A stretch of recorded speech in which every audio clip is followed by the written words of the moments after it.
Աբովյան համայնքի ղեկավար Էդուարդ Բաբայանը շնորհավորական ուղերձ է հղել հետախույզի օրվա կապակցությամբ, որում նշված է. Նոյեմբերի 5-ին նշվում է հետախույզի օրը, որի կապակցությամբ ջերմորեն շնորհավորում եմ Հայաստանի Հանրապետության զինված ուժերի հետախուզական զորքերի եւ հատուկ ստորաբաժանումների զինծառայողներին։ Մեր հայրենիքի պաշտպանության գործում անուրանալի է հետախուզական զորքերի մեծ ներդրումն ու նվիրյալ ծառայությունը։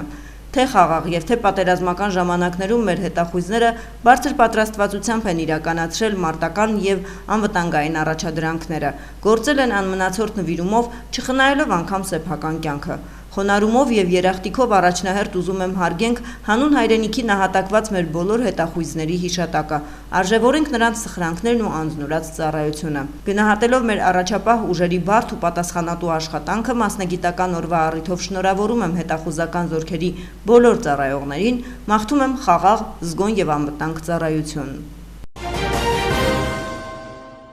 Հոկտեմբերի 31-ին Կոտայքի մարզի Մեղրաձոր բնակավայրի Հայանտար պոակի Հրազդանի անտառտնտեսություն մասնաճյուղի տարածքում անցկացվել է ցուցադրական հատուկ տակտիկական ուսումնավարժություն, անտառներում եւ բնության հատուկ պահպանվող տարածքներում հրդեհաշիջման կազմակերպումն ու իրականացումը ուղղաթիռի ներգրավման թեմայով։ Ուսումնավարժանքին հետևում էին փրկարարծառայության տնօրեն, ներքին գործերի նախարարի տեղակալ Կամո Ցուցուլյանն ու գործընկեր կառույցների ղեկավարներ։ Ըստ ուսումնավարժության սցենարի, անտառապետության տարածքում հրդեհ էր բռնկվել, որը տարածվելով հասել էր Սարի լանջին գտնվող կիսակառույց շենք, կային տարբեր աստիճանի այրվածքներ եւ մարմնական վնասվածքներ ստացած պայմանական տուժածներ։ Խաղարկվել են տարբեր սցենարային իրավիճակներ, կազմակերպվել է համապատասխան արձագանքում, իրականացվել են անօդաչու թռչող սարքերով հետախուզում, հրդեհաշիջման, ծխապատ գոտուց պայմանական տուժածների տարհանման, առաջին օգնության եւ հոգեբանական աջակցության ցուցաբերման աշխատանքներ։ Ուսումնավարժանքին մասնակցել են փրկարարծառայողներ, ներքին գործերի նախարարության, ոստիկանության, բարեկային ծառայության կարգախմբեր, Հայանտար պոակի աշխատակիցներ, էկոպարեկներ, Մեղրաձորի կամավորական հրշեջ փրկարարական խմբեր։ Ուսումնավարժության ավարտին ամփոփվել են կատարված աշխատանքները, վերհանվել առկա խնդիրներ։ Դրանց շտկման ուղղությամբ տրվել են համապատասխան հանձնարարականներ։ Մոսկվայում տեղի է ունեցել ԱՊՀ անվտանգության խորհրդի քարտուղարների հանդիպում։ Հայաստանի եւ Ռուսաստանի անվտանգության խորհրդի քարտուղարներ Արմեն Գրիգորյանն ու Սերգեյ Շոյգուն այս հանդիպման ընթացքում երկկողմ հանդիպում են ունեցել։ Տեղեկացնում է ՏԱՍՍ գործակալությունը։ Լրատվամիջոցի հաղորդմամբ Գրիգորյանը Շոյգուին վստահեցրել է, որ պատրաստ է մանրամասներ հայտնել տարածաշրջանում տիրող իրավիճակի մասին։ Սերգեյ Շոյգուն իր խոսքում նշել է, որ Կովկասում տիրող իրավիճակը մշտական ուշադրություն է պահանջում է մշտական ուշադրություն։ Վերջին իրադարձությունների տարածաշրջանում Կովկասում ընդհանուր առմամբ հարավային Կովկասում տեղի ունեցած տարբեր զարգացումների վերաբերյալ ամեն ինչ պահանջում է մեր մշտական ուշադրությունը եւ խորհրդակցությունները, ասել է նա։ Շոյգուն մի քանի առանձին երկկողմ հանդիպումներ եւս կանցկացնի, այդ թվում նաեւ Ադրբեջանի գործընկերոջ հետ։ Հայաստանի արտգործնախարար Արարատ Միրզոյանը Օրբելի կենտրոնի համաժողովի ընթացքում քննարկումների ժամանակ ընդգծել է, որ Հայաստանի սահմանադրության մեջ որևէ դրույթ չկա, որ կարող է սպառնալիք դիտվել Ադրբեջանի համար, հետևաբար Հայաստանը այս հարցը չի դիտարկում որպես բանակցային գործընթացի մաս։ Մենք չենք կիսում ընկալումը, թե մեր սահմանադրության մեջ կա Ադրբեջանին մտահոգող որևէ դրույթ։ Դա բանակցային օրակարգում չէ եւ մենք այդ թեմայով բանակցություններ չենք վարում, նշել է նա։ Միրզոյանի խոսքով խաղաղության համաձայնագրի հիմնական նպատակներն արդեն արձանագրված են Վաշինգտոնյան նոյեմբերյան հանդիպման ընթացքում ձեռք բերված սկզբունքներով եւ կողմերի ղեկավարների հռչակագրով։ Խաղաղությունը հաստատված է, Հայաստանի եւ Ադրբեջանի ժողովուրդները այսօր վայելում են խաղաղությունը։ Մենք արդեն քննարկում ենք հասարակությունների շփումների, լրագրողների փոխայցելությունների, քաղաքացիների միջև կոնտակտների ձևաչափերը, ընդգծել է նախարարը, հավելելով, որ Հայաստանն ունի համաձայնագրի վերջնական ստորագրման եւ ավերացման քաղաքական կամք։ Նա նաև կարևորել է Կարս-Գյումրի երկաթուղու վերագործարկման ռազմավարական նշանակությունը, որը հնարավորություն կտա ապահովել բեռների շարժ դեպի Եվրոպա եւ Ասիա։ Փոխվարչապետ Մեհեր Գրիգորյանն ընդունել է Եվրահանձնաժողովի միգրացիայի ներքին գործերի գլխավոր տնօրենի տեղակալ Յոհանես Լուխների գլխավորած պատվիրակությանը, հայտնում են կառավարությունից։ Հանդիպմանը ներկայ են եղել Հայաստանի ներքին գործերի նախարար Արփինե Սարգսյանը, Հայաստանում Եվրամիության պատվիրակության ղեկավար դեսպան Վասիլիս Մարագոսը։ Զրուցակիցները երկուստեք ընդգծել են անցյալ տարի մեկնարկած վիզաների ազատականացման երկխոսության շրջանակներում արձանագրված հաջողությունները, որի արդյունքում Հայաստանի կառավարությանն է փոխանցվում վիզաների ազատականացման գործողությունների ծրագիրը։ Նոյեմբերի 5-ին վիզաների ազատականացման շուրջ երկխոսության հարցերով հայկական կողմի բարձրաստիճան պաշտոնյա Հայաստանի Հանրապետության ներքին գործերի նախարար Արփինե Սարգսյանը հանդիպել է Եվրոպական հանձնաժողովի միգրացիայի եւ ներքին գործերի գլխավոր տնօրենի տեղակալ Յոհաննես Լուխներին։ Եվրոպական հանձնաժողովի միգրացիայի եւ ներքին գործերի գլխավոր տնօրենի տեղակալը նոյեմբերի 5-ից 6-ը գտնվում է Հայաստանում Հայաստան-ԵՄ վիզաների ազատականացման գործողությունների ծրագիրը հայկական կողմին փոխանցելու նպատակով։ Արփինե Սարգսյանի խոսքով վիզաների ազատականացումը Հայաստան-ԵՄ գործընկերության կարևոր փուլ է ուղղված վստահության եւ ԵՄ-ի հետ համագործակցության ամրապնդմանը։ Նախարարն ընդգծել է, որ Հայաստանը վիզաների ազատականացման գործողությունների ծրագիրը դիտարկում է որպես քաղաքացիների շարժունակության եւ հանրային անվտանգության ոլորտներում բարեփոխումների ռազմավարական փաստաթուղթ։ Հանդիպման ընթացքում քննարկվել են գործողությունների ծրագրի հիմնական ուղղությունները։ ԵՄ ներկայացուցիչը բարձր է գնահատել վիզաների ազատականացման ուղղությամբ Հայաստանի կողմից իրականացվող քայլերը եւ շնորհակալություն հայտնել նախարար Սարգսյանին գործընթացի արդյունավետ համակարգման համար։ Ներքին գործերի նախարար Արփինե Սարգսյանը ընդգծել է, որ Հայաստանը հանձնառու է իրականացնելու բարեփոխումները նպատակ ունենալով իր քաղաքացիների համար ապահովել արժանապատիվ եւ դյուրին ճամփորդելու հնարավորություններ դեպի Եվրոպական միություն։ Հնարավորություն է ստեղծվել կազմակերպել Չինաստանից Հայաստան կոնտեյներային բեռնափոխադրումներ, այս մասին հայտարարել է Կովկասյան երկաթուղի ընկերության գործադիր տնօրենը Սպուտնիկ Արմենիայի փոխանցմամբ։ Ռուսական հացահատիկ տեղափոխող 15 երկաթուղային վագոններ առաջիկա մի քանի ժամվա ընթացքում Ադրբեջանից կժամանեն Վրաստան, ապա Հայաստան առաջիկա օրերին երկիր կժամանի նաև ղազախական հացահատիկ, հայտարարել է Մելնիկովը մամուլի հաղորդագրության մեջ։ Նա ընդգծել է, որ այժմ հնարավոր է Չինաստանից Հայաստան կոնտեյներային գնացքներ կազմակերպել։ Նրա խոսքով նոր երկաթուղային երթուղու գործարկումը կնվազեցնի վերին Լարսի գերծանրաբեռնվածությունը եւ բեռների առաքման արժեքը, հատկապես Սևծովի ծովային հատվածով, որը ամենաթանկն է։ Երթուղին կարևոր կլինի ինչպես Հայաստան մեծ քանակությամբ հացահատիկ տեղափոխող ընկերությունների, այնպես էլ այլ գործընկերների, այդ թվում նավթամթերքներ մուծող ընկերությունների համար։ Հայաստանը եւ Թուրքիան համաձայնության են եկել ավելացնել չվերթների քանակը, հայտարարել է արտգործնախարար Արարատ Միրզոյանը Օրբելի 2025 խաղաղության եւ բազմակողմ համագործակցության կառուցում միջազգային ֆորումում։ Հայաստանի եւ Թուրքիայի միջև թռիչքներ եղել են, պայմանավորվածություն կա ավելացնելու դրանք դեպի Երևան, Գյումրի եւ ըստ այդմ Ստամբուլ, միգուցե Անկարա, ասել է Միրզոյանը։ Արտաքին գործերի նախարարը հայտարարել է Շիրակ օդանավակայանը նույնպես կմիանա չվերթներին։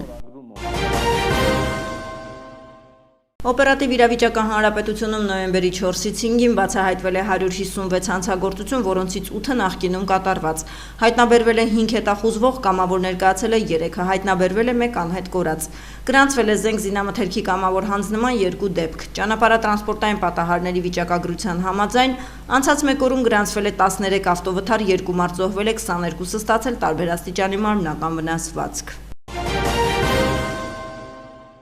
Դոհայում ընթացող սոցիալական զարգացման երկրորդ համաշխարհային գագաթնաժողովի շրջանակներում Հայաստանի արտաքին գործերի նախարարի տեղակալ Վահան Կոստանյանը հանդիպում է ունեցել Կատարի պետության արտաքին գործերի պետնախարար Մոհամեդ Ալ-Խուլեյֆիի հետ։ Այս մասին տեղեկացնում են արտգործնախարարությունից, հավելելով, որ կողմերը հանգամանալի ծանրադարձել են Հայաստանի եւ Կատարի միջև զարգացող երկկողմ հարաբերություններին, ընդգծելով Հարավային Կովկասում տարածաշրջանային ենթակառուցվածքների ապաշրջափակման համատեքստում բացվող տնտեսական նոր հնարավորությունները։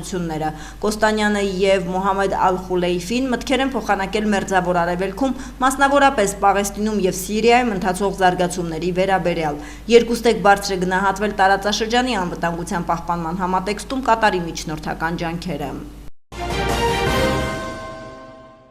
Առողջապահության համընդհանուր ապահովագրությունը պլանավորում է ներդրվել 2026 թվականի հունվարից, փաթեթը կսահմանվի 129,600 դրամ, այս մասին հայտնի է դարձել Փաշինյանի եւ առողջապահության նախարար Անահիտ Ավանեսյանի հանդիպման ընթացքում։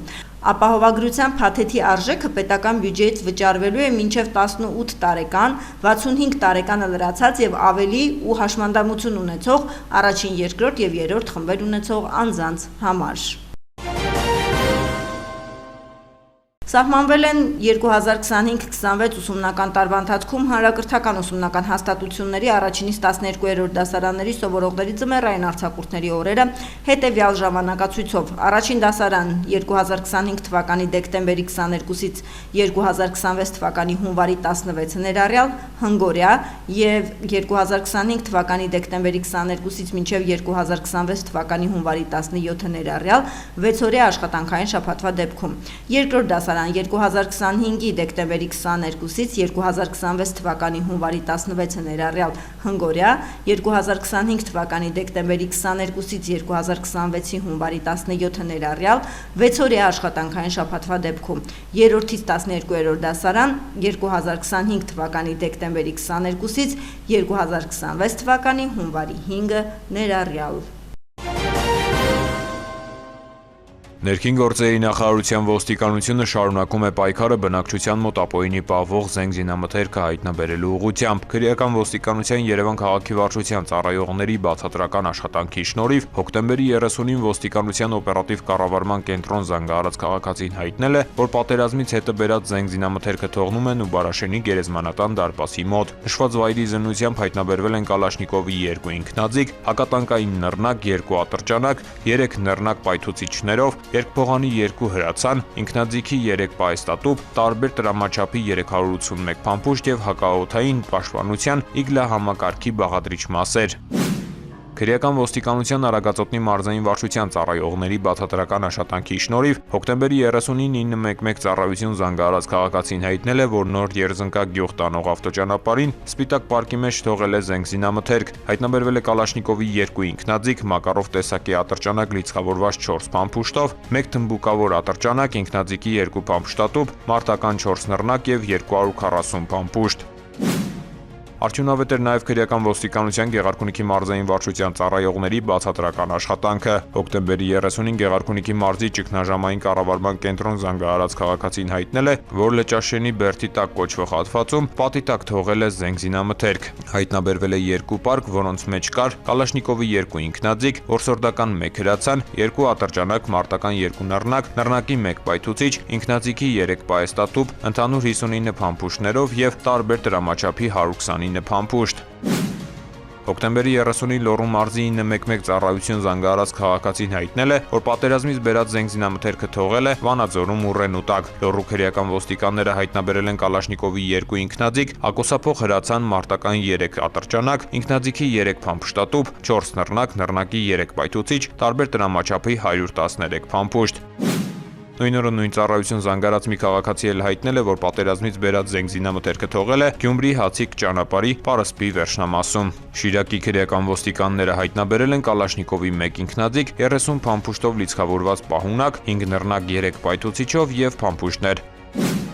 Հոկտեմբերի 30-ին Վայոց ձորի մարզի ճգնաժամային կառավարման կենտրոն Զանգարած քաղաքացին հայտնել է, որ պատերազմից բերած զենք զինամթերքը թողել է Գետապ գյուղի վերջնամասում։ Համայնքային ոստիկանության Եղեգնաձորի բաժնից մեկնած խումբը հայտնաբերել է պոլիէթիլենային պարկ, որի մեջ կար որսորդական 1 հրացան եւ տարբեր տրամաչափի 31 փամփուշտ։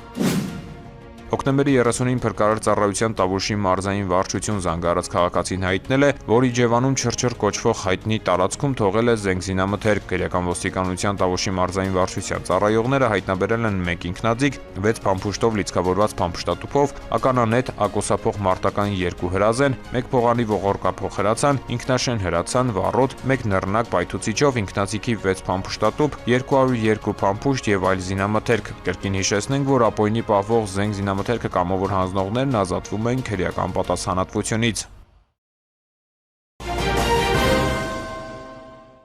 Ամերիկայի Միացյալ Նահանգների նախագահ Դոնալդ Թրամփի վարչակազմը կասեցրել է ՄԱԿ-ին վճարումները կազմակերպության բարեփոխման ակնկալիքով, հայտարարել է ՄԱԿ-ում Միացյալ Նահանգների մշտական ներկայացուցիչը։ Ուոլթսի խոսքով Միացյալ Նահանգները ճնշման տակ ՄԱԿ-ի գլխավոր քարտուղար Անտոնիո Գուտերեշը համաձայնել է կրճատել ՄԱԿ-ի բյուջեն 15%-ով, ինչը կհանգեցնի անձնակազմի 18%-ով եւ խաղաղապահների 25%-ով կրճատման։ Կարծում եմ, մենք շատ առումներով կփրկենք ՄԱԿ-ին ինքն իրենից եւ կառաջ խաղացնենք բարեփոխումները, հավելել է դիվանագետը։ ՄԱԿ-ը կանգնած է բյուջետային դեֆիցիտի առջև։ Մի շարք երկրների, այդ թվում Միացյալ Նահանգների կողմից մոտ 3 միլիարդ դոլարի վճարումներ չկատարելու պատճառով։ Այս իրավիճակը կազմակերպությանը ստիպում է կրճատել ծախսերը, սառեցնել վարձումը, կրճատել մարդասիրական ծրագրերը, այդ թվում երեխաներին եւ փախստականներին օգնություն ցուցաբերելը։ Կենտուկիում բեռնատար ինքնաթիռի վթարի հետևանքով զոհերի թիվը հասել է 7-ի, հայտարարել է Կենտուկիի նահանգապետ Էնդի Բեշիրը։ Մահացածների թիվը հասել է առնվազն 7-ի, գրել է նա սոցիալական ցանցերում։ Բեշիրը նշել է, որ զոհերի թիվը կարող է աճել։ Ավելի վաղ Միացյալ Նահանգների դաշնային ավիացիոն վարչությունը ՌԻԱ Նովոստի գործակալությանը հայտնել էր, որ MD-11 բեռնատար ինքնաթիռը կործանվել է Լուիսվիլի օդանավակայանից թռիչքից հետո։ Իր հերթին UPS գործակալությունը հաստատել է գործակալությանը, որ ինքնաթիռում եղել են անձնակազմի 3 անդամներ։ Հնդկաստանի կենտրոնական Չհատիսգար նահանգում ուղևորատար գնացքի և բեռնատար մեքենայի բախման հետևանքով զոհվել է 11 մարդ, ևս 20-ը վիրավորվել է, հայտնել են երկաթուղու վարչության ներկայացուցիչները Ալ Ջազիրայի փոխանցմամբ։ Հաստատվել է, որ ուղևորատար գնացքը բախվել է բեռնատար գնացքին 60-ից 70 կմ/ժ արագությամբ, անտեսելով կարմիր լուսացույցը։ Երկաթուղու վարչակազմի տվյալներով հարվածն այնքան ուժեղ է եղել, որ ուղևորատար վագոնը հայտնվել է բեռնատար գնացքի վրա։ Վթարի պատճառ հանդիսացած վարորդը մահացել է։ Գնացքների բախումները Հնդկաստանում հազվադեպ չեն։ Ամեն օր ավելի քան 12 միլիոն մարդ երթևեկում է երկրի 14,000 գնացքներով, անցնելով 64,000 կիլոմետր երկարությամբ երկաթուղիներով։ Չնայած կառավարության երկաթուղային անվտանգությունը բարելավելու ջանքերին, տարեկան հարյուրավոր վթարներ են տեղի ունենում, որոնցից մի քանիսը մահացու են և հաճախ դրանք մարդկային սխալի կամ հնացած ազդանշանային համակարգերի հետևանք են։ Փրկարարծառայությունից տեղեկացնում են, հանրապետության տարածքում ավտոճանապարհները հիմնականում անցանելի են։ Կորեայի ձորի ճանապարհի հիմնանորոգման աշխատանքներով պայմանավորված, հաշվի առնելով քարաթափման վտանգը, օգոստոսի 19-ից ճանապարհը ժամանակավորապես փակ է երթևեկության համար։ Ստեփան-Ծմինդալարս ավտոճանապարհը բաց է բոլոր տեսակի տրանսպորտային միջոցների համար։ Հիդրոթերապևտաբանության և մոնիտորինգի կենտրոնից փոխանցում են, հանրապետության մարզերում նոյեմբերի 6-ից 10-ից սպասվում է առանց ստեղումների եղանակ, քամին հարավ-արևմտյան 2-ից 5 մետր վարկյան արագությամբ։ Օդի ջերմաստիճանը նոյեմբերի 6-ից 9-ին աստիճանաբար կբարձրանա 4-ից 6 աստիճանով։